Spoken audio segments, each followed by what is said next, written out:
Well, I'm gonna begin by asking. Dreyfus is a really intriguing character, and he's quite difficult to read, and he sort of blurs the line between being kind of a protagonist and an antagonist. You just sort of never quite know which side he's fighting for. Is that something that attracted you to the role, and how do you perceive him? I think he's very conflicted. I saw him as a good man, obviously a leader of sorts, resourceful. But like many of them in that colony, is, damaged from the situation and from the history. So he brings, he's not as open as Malcolm, the Jason Clarke character. I think he's contaminated by his personal experience, and I think that's what makes him. That's kind of what made him an interesting character, because I think ultimately, for me, he's a heroic character, and he makes the sort of ultimate kind of sacrifice, and even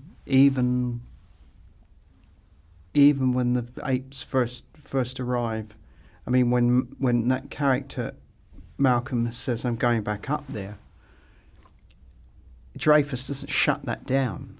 He doesn't shut it down immediately. He gives him the benefit of the doubt and says, "Well, look, if you want to go, you've got 3 days, and if you're not back in 3 days, then I'm coming." So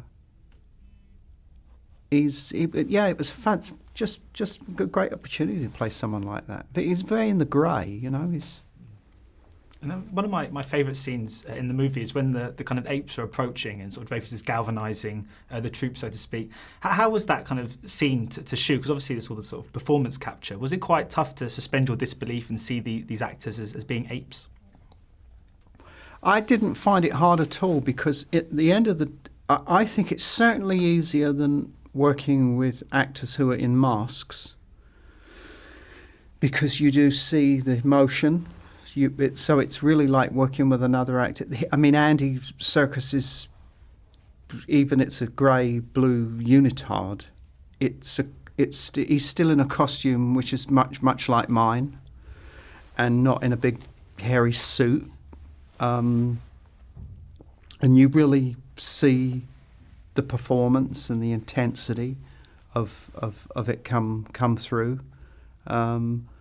When they're attacking the compound and I'm rallying, obviously there's nothing there, nothing at all. So that's Matt screaming through a loudhailer, "Look up there, look to the right. Now they're coming down. Now they're on the left. Now they're underneath you," and you're just many of those sequences, I guess he directed, like silent movie directors would back in the day. Yeah, and because in regards to kind of big sort of franchises, of course you've appeared in Harry Potter, and obviously now Dawn of the Planet of the Apes and RoboCop and sort of all sorts.